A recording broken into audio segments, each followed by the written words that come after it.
crois qu'il y avait deux sujets majeurs aujourd'hui qui ont focalisé les débats. D'une part, le défi de l'urgence climatique et au-delà de ça, de notre acceptabilité sociétale. Et là, clairement, nous avons beaucoup de travail devant nous pour relever ce défi de façon collective. Et je pense qu'effectivement, le rôle des associations, que ce soit au niveau national, au niveau européen, au niveau global, pour représenter et défendre les intérêts de l'industrie dans un tel contexte est primordial et plus important que jamais parce que nous sommes face à des risques en termes de politique et des risques réglementaires qui sont très importants. Le deuxième sujet, c'était à mon sens, bien sûr, la situation compétitive du transport aérien français et des aéroports français. Et là, je crois qu'on a eu des éclairages très intéressants de la part de la DGAC avec l'étude sur les coûts de toucher qui ont permis de remettre les choses un peu dans leur juste cadre et de focaliser aussi, là aussi, sur les points où il y a matière à amélioration.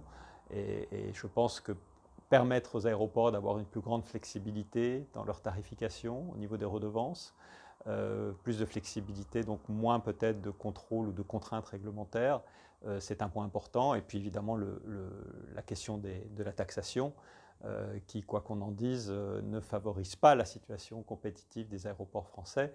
Et là, je crois qu'il y a de quoi interpeller les pouvoirs publics en France et le gouvernement pour avoir une réflexion qui aille au-delà des réactions, je dirais, de politique politicienne et de l'urgence. Il faut qu'il y ait un vrai débat de fond et il faut qu'il y ait une vraie stratégie à moyen et long terme pour le secteur aéroportuaire français.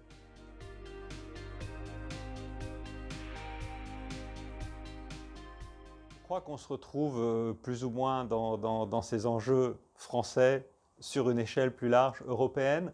Évidemment, il y a toujours la question de la sécurité, de la sûreté, et puis il y a des enjeux, je dirais, connexes de réglementation, comme la réglementation sur les créneaux horaires, qui a été aussi mentionnée aujourd'hui, qui est très importante pour nous permettre de générer de véritables efficiences et pour permettre aux aéroports d'être beaucoup plus en contrôle sur la façon dont leurs infrastructures sont utilisées par les compagnies aériennes.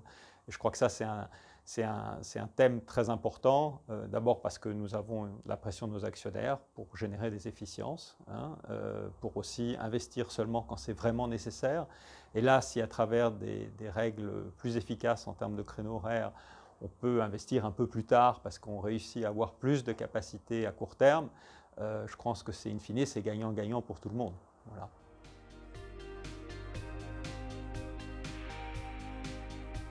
Alors, nous travaillons en réseau avec l'ensemble de nos membres à travers nos comités. Nous avons une structure de 6 comités permanents qui regroupent plus de 300 experts du secteur aéroportuaire sur l'ensemble de l'Europe. Donc ça, c'est ce qui nous alimente, ce qui nous permet de faire la somme des intérêts collectifs et de définir nos positionnements et notre stratégie. Mais je crois que notre action, si je regarde ce qu'on a fait ces dernières années, ça a été à la fois d'être réactif sur les initiatives législatives et réglementaires qui venaient au niveau européen, donc du lobbying, mais aussi une approche beaucoup plus stratégique sur la façon de représenter les intérêts collectifs du secteur, en cherchant à modifier la perception qu'ont les politiques, les régulateurs par rapport à notre secteur aéroportuaire, et à garantir plus d'adéquation entre cette perception et la réalité de ce qui est devenu aujourd'hui le business aéroportuaire. Voilà. Donc je crois que pour nous, la priorité maintenant, c'est vraiment s'engager sur le développement durable des aéroports. C'est la raison pour laquelle la CIE Europe a publié une stratégie sur le développement durable des aéroports qui est un guide qui va permettre aux aéroports individuellement de développer leur propre stratégie au niveau local, mais de le faire d'une façon qui soit uniforme, en leur donnant des repères, des KPI, des différentes thématiques, en faisant un mapping des différentes thématiques. Et puis on a bien sûr notre programme Airport Carbon Accreditation qui a 10 ans.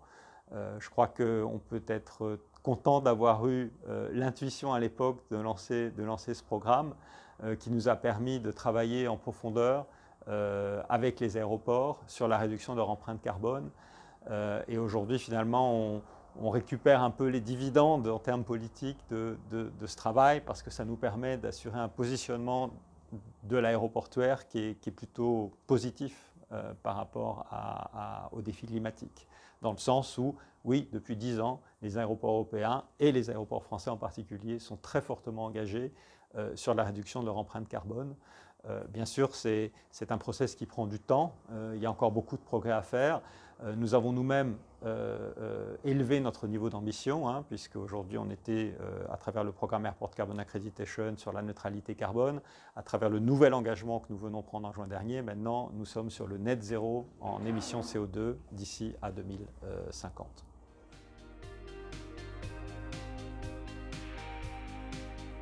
C'est clair qu'il y a eu des gains d'efficience qui ont été très très importants. Je crois qu'il y a peu de secteurs qui ont fait autant d'efforts. Le problème reste qu'en valeur absolue, nos émissions continuent à croître parce que le secteur est en croissance, parce qu'il y a une très forte demande sociétale pour la connectivité aérienne.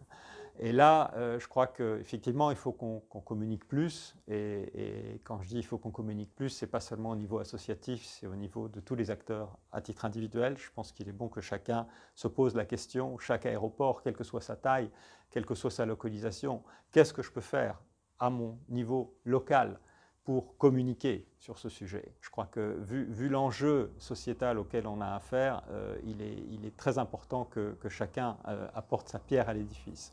Mais au-delà de ça, je pense qu'on a encore un problème, et là je parle collectivement, pas seulement pour les aéroports, mais collectivement pour l'ensemble du secteur de l'aviation, donc aéroports, compagnies aériennes, ATM, et aussi les fabricants d'aéronefs. Quand on regarde les objectifs que nous nous sommes assignés collectivement donc pour l'ensemble de l'aviation, en termes de réduction de nos émissions carbone. Ces objectifs datent de 2008-2009. Ils étaient ambitieux à l'époque, moins 50% d'émissions de CO2 d'ici à 2050. Mais malheureusement, ces objectifs aujourd'hui ne sont plus en ligne avec ce qu'est la réalité scientifique de l'urgence climatique. Et donc je pense qu'il est urgent pour nous de dire publiquement, collectivement, que notre ambition, c'est d'aller vers le net zéro pour l'ensemble de l'aviation, tout en reconnaissant que c'est un défi immense, parce que techniquement, nous n'avons pas les solutions aujourd'hui pour décarboniser les avions. On y travaille, mais ça va prendre beaucoup de temps. Mais je pense qu'il est important qu'au moins on adopte, on communique sur ce qu'est notre vision à long terme et qu'on dise que oui, nous souhaitons aller vers le net zéro collectivement pour l'ensemble de l'aviation. Ce ne sera sûrement pas possible en 2050, ça peut être un peu plus tard, mais il faut qu'on donne cette perspective et cette vision parce que ça va nous aider à communiquer de façon plus positive.